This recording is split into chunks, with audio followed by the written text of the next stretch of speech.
Good afternoon and welcome to Elite TV Lunchtime News, your trusted source for the latest updates, breaking news and in-depth analysis. I am Salma Rahma. And Ochilo Cheno. Remember to tune in for our latest updates on all our social media platforms at Elite TV _East Africa, at Salma Rahma KE. At Trades Ochilo. John. Let's dive into today's top headlines. Global stress for students. Governor Baraza called for local farmers. And later to the sports segment, we'll gossip a little bit about the 2025 Safari Rally Championship. Students in university globally struggle to pay rising tuition fees, a challenge intensified by limiting financial aid and economic instability. Many are forced to take on substantial loans or drop out altogether. With education costs climbing and wages stagnating, the dream of higher education becomes increasingly inaccessible, leaving students burdened with financial stress and mounting debt that impact their futures. In countries like the United States, student loan debt has reached a staggering $1.7 trillion, with many graduates struggling for decades to repay their loans. Meanwhile, in the United Kingdom, tuition fees have risen sharply since reforms in 2012, leaving students burdened with significant debt upon graduation. In developing nations, students often lack access to financial and making higher education a privilege rather than a right. Our reporter Elizabeth Arasa will give us more on that. Across the globe, students are grappling with the weight of the rising tuition fee. Aspiring graduates from all walks of life find themselves on the front line of this financial battle. I have been depending on help to pay a part of my fees. Alafu saa hii nateseka juu. Imagine bado hawajaeka hiyo pesa kwa accounts za shule. The cause, escalating education costs paired with inadequate financial aid. Public and private institutions are alike witnessing this struggle, a crisis peaking over the past few decades due to inflation and economic instability. For many, the question looms how to cope. Loans and sacrifice and even crowdfunding become lifelines. Yet the burden often persists, jeopardizing futures and widening inequality. It's quite difficult, and it's almost becoming another case of poverty killing destiny. So any well-wisher out there who is willing to support me, I'll be very, very grateful. Education, a beacon of hope, risk and becoming an attainable dream for many. The rising cost of university education is taking a toll far beyond finance. It's affecting students' mental health, struggling to pay tuition. I have to defer. I'ma look for a part-time job ndio nilipe that fee. Because my parents are not able. They are not able. They don't have that financial capacity to pay for my fee.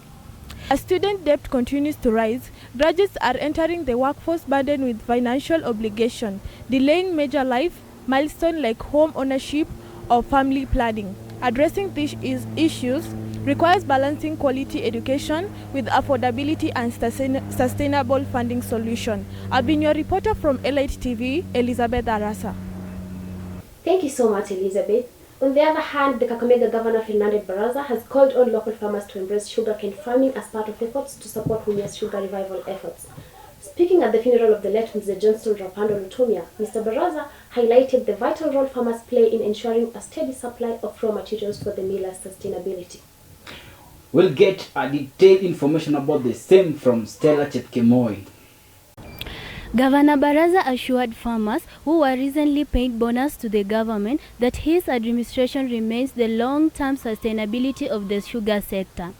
We are coming in as a county to kufanikisha last mile distribution ya mbolea.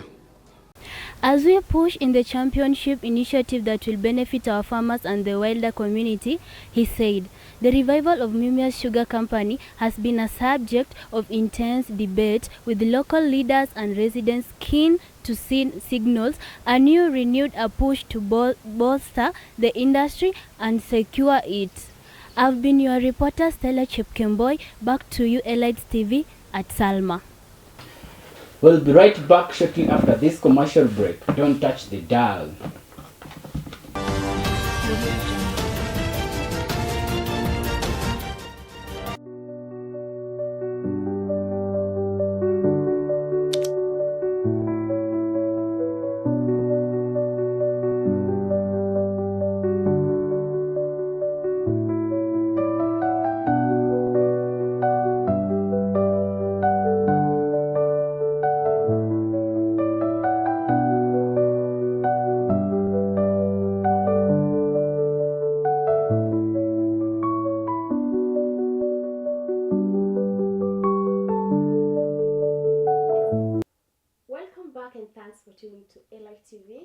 dive to the sports segment where the 2025 World Rally Championship Safari Rally concluded on March 23rd in Naivasha, Kenya. Elfyn Evans Toyota secured his maiden victory in the iconic event. This win extends Evans' lead in the WRC standings to 88 points, placing him ahead of his competitors. The rally commenced on the March 20th in Nairobi, with President William Ruto officiating the flag-off ceremony. The event then moved to Naivasha, where drivers faced the challenging terrains of Great Rift Valley. Our sports reporter Douglas Kitungat will take us through that. In 2025, Safari Rally Kenya is living up to its legendary status. For those traveling to Naivasha, KENHA has outlined alternative routes to ease traffic congestion during the rallies. Authorities are also urging drivers to be cautious on the roads. As the race heats up, the question remains, who will conquer the wall and emerge victorious in the Safari Rally Kenya 2025? Only time is going to tell. My name is Douglas Kitungat and I've been your reporter this hour. Back to you at studio.